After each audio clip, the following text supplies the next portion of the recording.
that I made up. You say my name like words that I made up. You say my name like.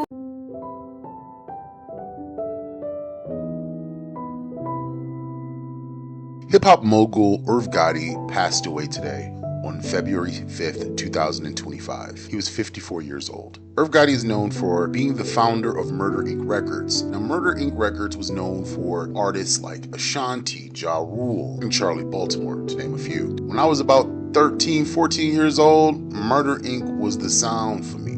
Loved what they did, loved the collaborations. I love a rap song with a good R&B hook.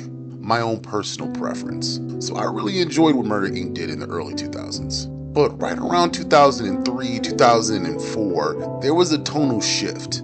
People were no longer interested in the sing-songy pop rap anymore, and they wanted something a little bit more masculine, edgier. And it wasn't because Ja Rule was soft, but the music that he created attracted women and alienated the traditional hip-hop fans. See, by 2003, the hip-hop public wanted something hard, something aggressive, a throwback to gangster rap of the mid-90s, and 50 Cent was the perfect vehicle for that. Much of 50 Cent's tough guy image is just that, a mirage, a costume that he puts on to make himself look tougher, and it's worked very well. In fact, he's used that tough guy image to transition into television, being one of the forces behind the very popular Power series. 50 Cent has had a long-term beef with Murder Inc. Records, Ja Rule, Irv Gotti, and anyone who is affiliated with Murder Inc. It's important to know that Murder Inc. Records has not been a functioning record label in well over a decade. And it's not to say that Irv Gotti has been the best businessman, because both Ashanti and Lloyd have expressed issues with Irv Gotti. Someone is in pain, they kind of act out of character. And I see a lot of feminine qualities. When a man feels like he's losing control and he can't manipulate and he can't dictate and he can't tell you what to do with your finances and he can't, control, where you go and who you're with. And, I think that gets to a man's ego. Me and Nelly were dating. Irv was salty. Irv would not let me come to the studio to record. Irv was telling everyone not to record with me. Why do I want to stay in that situation? You want to be with Nelly? Go sign a dirty A&T. We don't want you. There were threats. There were threats. Me dealing with Nelly and Dre were talking about a deal. And when I was talking to Irv about it, he had said something like, well, I want 90% of anything you make, for the rest of your life. Something crazy. But he was serious. All of the people in the world you could do records with, you ran to them to do records? I could understand if I left and then I did a song with 50 Cent that was about him, but that's not what the song was about at all.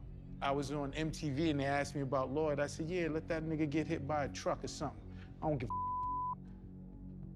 I think that also was a moment that highlighted why we wasn't working together. It's because someone who tells you they love you one moment, but then the next moment say, I hate you, or, I wish you would die. So when I heard that, it just was an opportunity, I thought, for me to just move more in the ways of real love. But the man is dead. Whoever he had beef with in his life really should be over. But 50 Cent took it upon himself to take multiple shots at Irv Gotti prior to and after the announcement of his death. Check this out. All right, now 50 Cent, man, this is very, very low what 50 Cent did. He actually put this up, right?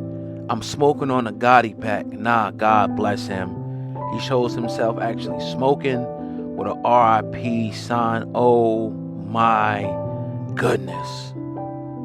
This is wow. But what else do you expect from a guy like 50? What do you expect from a guy like 50 but to do something just like this?